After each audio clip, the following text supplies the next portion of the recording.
Olá, tudo bem? Como vão vocês? Estudando bastante, fazendo suas revisõezinhas, né? Na aula passada, vocês viram que no final da aula eu tive a capacidade, né, de resumir para vocês as partes principais da aula. É isso que vocês têm que fazer. A cada aula, fazer um pequeno resumo com as partes principais da aula.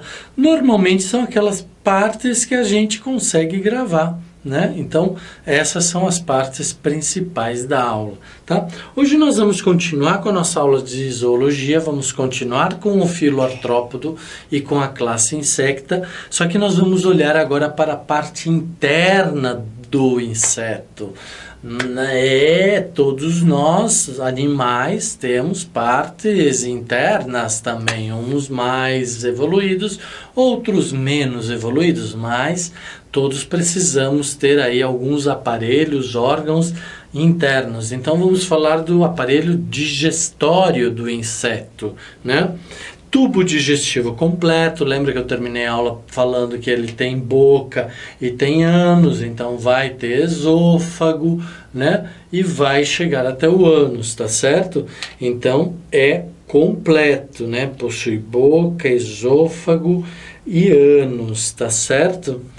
Possui glândulas salivares, fígado e pâncreas fundidos em hepatopâncreas. Olha só, aqui nós seres humanos, por exemplo, vocês já sabem, nós temos um fígado e nós temos um pâncreas, né? Certo? Então, só que nos insetos isso está unido, né? E é chamado então, tá fundido, chamado então de hepatopâncreas, tá? A maioria dos insetos é fitófaga ou herbívora. O que é fitófaga e herbívora? Herbívora se alimenta de vegetais, né? De ervas, né? De plantas com pouca lignificação. Por exemplo, sabemos das pragas que se alimentam da soja, do milho, do café, né? Os gafanhotos que comem as folhas, certo? Todo mundo ouviu falar já das pragas e tudo mais, né? Então, elas se alimentam de plantas de preferência não lignificadas, né? Com baixo teor de lenho, né?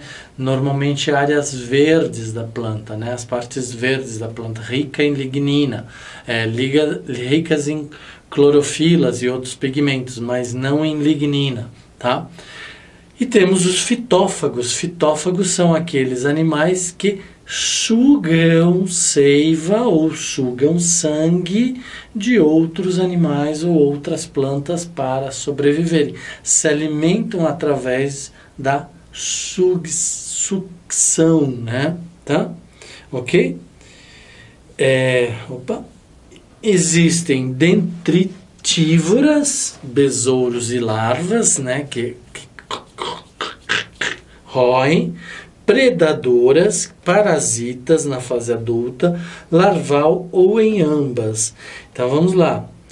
Sistema digestório. Existem nas dentritívoras, besouros e larvas, nas predadoras, espécies de inseto predadores, parasitas, na fase adulta, larval ou em ambas, né? Lembra que algumas espécies possuem larvas, por exemplo, a larva do mosquito, a larva da traça, a larva da mosca, né? Essas larvas, elas são dentritívoras, né?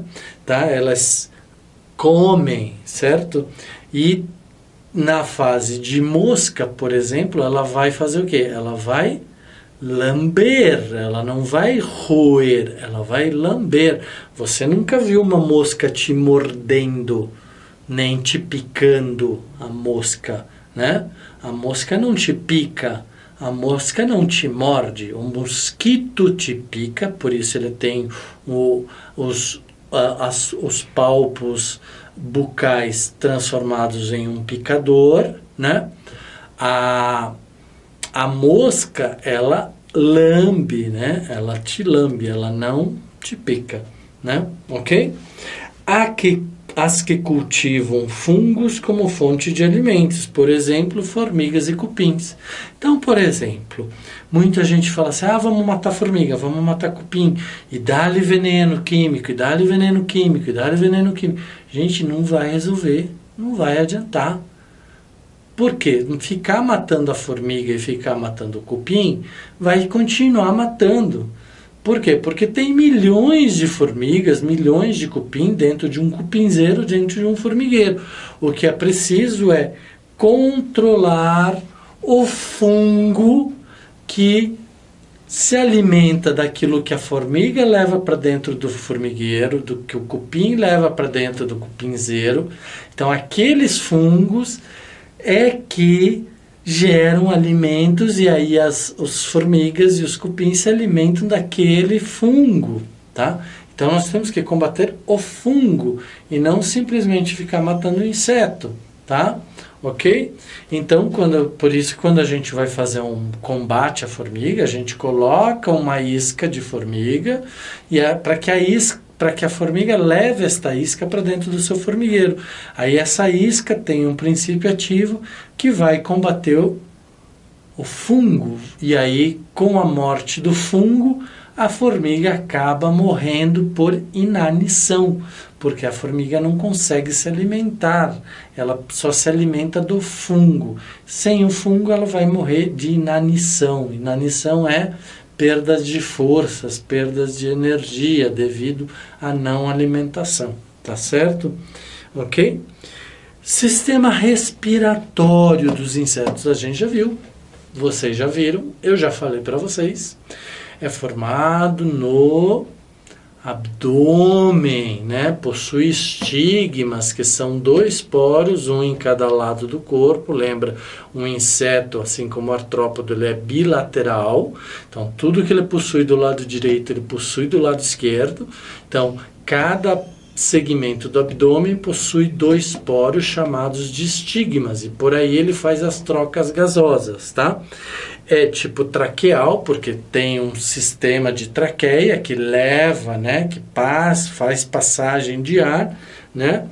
No abdômen existem orifícios, os estigmas, ligados a tubos, que são as traqueias, né, muito ramificadas e que chegam até as proximidades de cada célula do corpo, por meio das traqueias e traqueiolas. Ramificações da traqueia muito finas. Por que, gente? Lembrem-se lá da aula de células, né? Certo? Lá das nossas aulas de citologia, toda célula precisa respirar, né? Precisa fazer trocas gasosas, internas e externas. Então, todo o nosso organismo precisa de oxigênio. Se uma parte do nosso corpo, né, o que acontece quando vocês colocam um esparadrapo na pele de vocês, né? E vocês deixam aquele esparadrapo bem amarrado por 24 horas, 48 horas, 78 horas, e assim vai, né? O que acontece? Aquela pele vai ficando branca, vai ficando murcha, vai como que perdendo todo o tônus dela, né? Toda a capacidade de elasticidade dela, de firmeza, né? Por quê? Porque está faltando ar. É como se eu tapasse meu nariz e minha boca e todos os meus outros orifícios. Ia me faltar ar, eu ia começar a ficar mole, ia desmaiar, ia morrer por falta de ar. Assim acontece com a pele da gente. Assim acontece com as células da gente e também dos insetos. Por isso que precisa ser transferido o ar, os gases, por todo o corpo do inseto, e isso é feito por meio da traqueia, né? E por pequenos filamentos chamados traqueiolas, tá? Alguns insetos possuem sacos aéreos. Para quê? Para ajudar no voo. Então, os sacos aéreos se enchem de ar e o inseto fica mais leve e ele pode voar, né? Por exemplo, os gafanhotos, que são dilatações das traqueias que servem como reservatórios de ar. Então, esses reservatórios de ar incham e o gafanhoto sobe, voa alto, voa longe, né? Tá? O ar atmosférico rico em oxigênio atinge todas as células do corpo, acabei de falar para vocês, né? E o gás carbônico, por elas produzido, se difunde para o meio ambiente. Então entra oxigênio, que está lá no ar, né? E faz-se as trocas gasosas, trocas respiratórias e libera-se CO2. E esse CO2 vai sair do corpo do inseto, né? Pelos seus estigmas, né? As traqueias dos insetos, troncos grandes e ramos, né? Parede celular de um tubo traqueal e seu filamento, espiralado, espiráculo interno, olha lá, espiráculo, entra O2, sai CO2, a traqueia, as traqueiolas, né? E células dos tecidos, onde chegam essas traqueiolas e fornecem então O2. Fornece O2, ocorre a reação respiratória e sai CO2, né? Então, novamente o esquema: os óleos compostos, formados de hematídeos, as antenas, os palpos, as pernas ou patas, os segmentos do abdômen, o tórax e as asas, tá? Ok? Ramos terminais ao redor das fibras musculares. Então, ramos, né? Os espiráculos são ramos ao redor das fibras musculares, né? Traqueiolas finas distribuídas sobre as fibras musculares. Então, as traqueolas são finas, né? E são distribuídas próximas aos músculos do inseto. Sistema circulatório é do tipo aberto ou lacunar. Coração é dorsal, manda o sangue às lacunas, hemolinfa, né? Então, os insetos não têm sangue, eles têm hemolinfa, tá?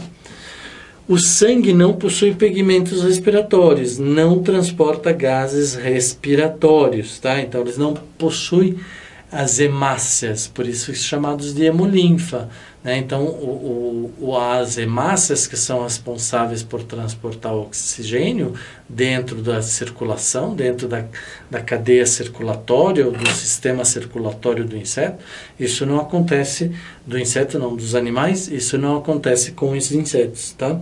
Função do sangue é transportar alimentos, enzimas e hormônios, então é uma outra função no sangue, né? São outras funções. Nosso sangue, por exemplo, não transporta alimentos, né? Ele transporta oxigênio e outras substâncias que vão servir aí para as nossas diversas reações orgânicas. E nos insetos isso também acontece, só que não para transporte de oxigênio, tá? Então, o sistema respiratório não está associado ao sistema circulatório. Isso que eu estava explicando. Então, resumindo, o nosso sistema humano respiratório está associado com o nosso sistema circulatório. Onde vai nosso sistema circulatório? Vai nosso sistema respiratório. Por quê? Porque eu já respondi para vocês anteriormente que todas as células do corpo humano ou do corpo dos animais ou dos vegetais precisa de ar, precisa de oxigênio para fazer todos os seus metabolismos, para fazer todas as suas trocas gasosas, né? E o sistema excretor é do tipo tubos de Malpighi, que são esses filamentos aqui, né? Tá vendo? Curtinhos, né? Certo? Deixa eu só apagar aqui. Opa. Tá. Estruturas filiformes, né? Que fazem a eliminação de secreções que circulam no sangue dos insetos.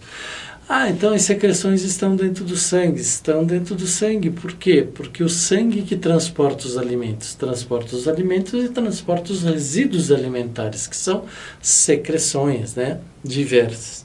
Estão mergulhados na cavidade corporal em contato com o sangue, de onde removem então excreções, ácidos úricos e sais, que são os resíduos da alimentação, são os resíduos químicos da alimentação, tá? E o sistema excretor, seus dutos excretores desembocam no intestino, né? Tá? Olha lá, desembocam no intestino, ok? Onde os produtos de excreção são lançados e eliminados juntamente com as fezes, né? Então, o sangue vem para cá e é eliminado com as fezes, tá? Fezes, urina, sai tudo por aqui, tá? Então, e sai também o sangue velho, cheio de elementos de excreção, né? A excreção do ácido úrico é uma adaptação ao meio ambiente terrestre seco, não necessita de água para ser excretado. Então, a excreção do ácido úrico é uma adaptação do ambiente terrestre. Então, os insetos terrestres secretam ácido úrico, né? E não necessita de água para ser secretado. Sistema nervoso. O sistema nervoso é muito semelhante ao dos anelídeos, lembra dos anelídeos? Constituídos por gânglios cerebroides e uma cadeia ganglionar ventral, os hiponeuros, né? Então a gente tem essa situação assim, o gânglio frontal, né? A cadeia aqui, o córdon, né? Tá? E com os seus gânglios hiposcerebrais ou cerebroides, né? Todos eles com algumas funções nervosas, se unem, então, as terminações nervosas do sistema do inseto, né? Tá? Ok? Então, lembrando, o sistema nervoso é aquele que estimula os movimentos, tanto em movimentos externos quanto movimentos internos, né? Tá? Então, dessa forma, a gente termina a nossa aula sobre os insetos, né? Então a gente viu os insetos nas suas características morfológicas, suas classificações externas. Hoje nós vimos o sistema digestório, o sistema circulatório, respiratório, secretor, né? Que mais? Sistema nervoso, e tem mais um sistema que a gente viu, que são os sistemas respiratórios e digestórios. Então, é esse. Sistema digestório, completo, possui boca, esôfago e ânus, né? Tá? Respiratório, possui traqueia e estigmas, né? Circulatório é completo também, é aberto, tipo lacunar, e o sistema respiratório não está acoplado ao sistema circulatório, ao sistema respiratório, né? Tá?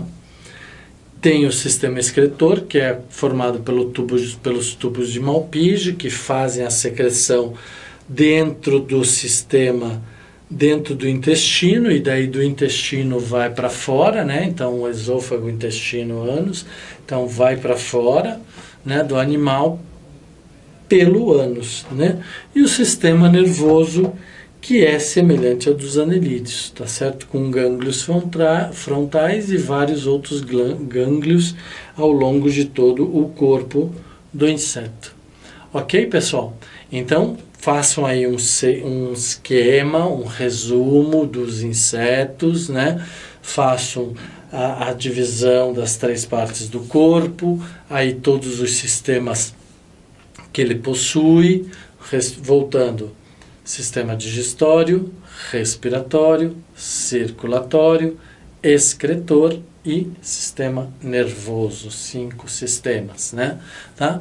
E aí faça um esquema de cada parte desses sistemas, o que é mais importante lembrar. Por exemplo, sistema excretor, tubos de Malpighi, né? Sistema respiratório, traqueia e estigma, e assim sucessivamente, tá ok? Joia, pessoal? Então, estudem, revejam, conectem-se, lembra? Olhem para frente, olhem para trás, olhem para os lados, para vocês associarem todo o conhecimento de vocês. O conhecimento não é uma ilha, não fica sozinho, vocês têm que aprender e transportar esse conhecimento, aplicar este conhecimento para as outras questões da ciência biológica ou da qualquer outra ciência. Por exemplo, sabemos que as abelhas são muito importantes, alguns besouros, algumas moscas são importantes, as borboletas, as mariposas, por quê? Porque ao irem nas plantas, elas carregam pólen e vão fecundar outras plantas, certo?